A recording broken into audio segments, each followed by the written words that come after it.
Hey, you guys, I think that I was sold a bunch of BS by the fairy tales, the romance novels, and the movies. I think that only 5%, I'm making up this number, only 5% of people in relationships actually feel nourished, supported, and happy in their relationships. I'm not saying a relationship is always happy, but basically they feel supported and heard and comfortable and safe. I think the other 95% of people are very unhappy in their relationships and they're trying to find a way to just stay in it. I think the other 95% are feeling angry, resentful, hurt, frustrated, disappointed, rejected, horny because they're not getting any sex, maybe stressed out, tired, and they're trying to find coping mechanisms to stay in there. Maybe they have spent a lot of time apart. Maybe one person turns to food or alcohol or shopping, or I don't know, just walls themselves off with their feelings stuffed inside. Maybe there's yelling, outbursts. The reason I say that is because I only know of 2 couples, 4 people, whose relationships are actually happy. And these people all are good friends. They've known each other many years. They're friends, first and foremost friends. All 4 of these people value relationships. They invest time into the relationship and with each other. And they all are empathetic, caring people. So when you have 2 people who are into relationships, empathetic, and emotionally healthy, you can have a good relationship. But I think most people are not that. I think most people walking around have some kind of issues that prevent them from being healthy in a relationship. They might do things like run away or get drunk, or they might have mental health issues like depression, BPD, don't know how to handle their anger, or they cheat, they act out. And those people are hard to be in a relationship with. You can't be happy with someone like that. Maybe, they could be narcissist or controlling. I think you can be happy with them in the honeymoon phase. But even then, the problems are already cropping up. In the honeymoon phase, the problems are already cropping up.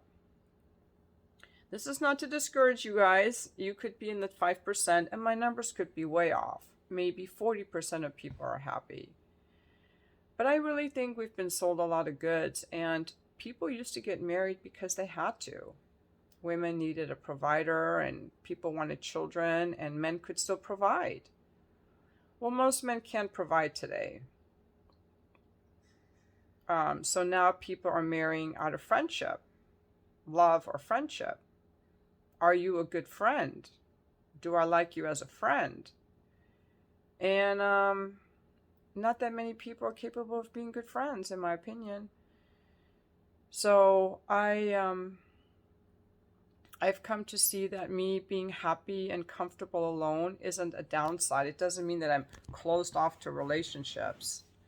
I really just think that we all have to find a place of being happy and comfortable. And I think for the majority of people, that means being alone, sadly to say. For the people who do like to get married, I really, really have seen that these couples I'm talking about and their friends, the people who are relational want to get married, the guys will get married by late 20s, early 30s.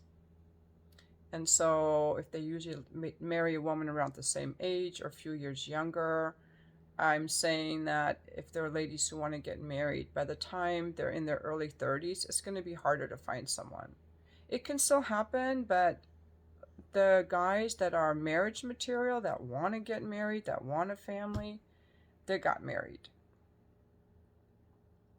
I think to meet someone that's a friend takes our ability to be a friend. So we're emotionally healthy, relational, we have empathy, we know how to be a friend. And the grace of God. you know, of like putting people in our lives in front of us. A lot of people meet in college. That's a place where a lot of people meet. So that's just my take on relationships. I've kind of come to some different understanding of life, and I thought that, you know, I would be married forever. I didn't want to divorce my husband, frankly, but he was a source of pain for many, many years. He was just a source of pain, repeatedly pain and not comfort. So, out of my own self-love, I left him. If it had been the 1940s, I might have had to stay. That would have been really bad. So now I don't have to. I can be single, but I want to know what you guys think. I want to know. I'm curious about my numbers. What percentage of couples are actually happy? I'm not talking about the smiles on their Facebook, because we know from watching celebrities how they smile.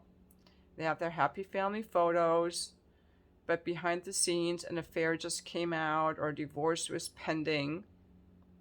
And that happens with real life couples too. People don't want other people to know that their relationship is failing.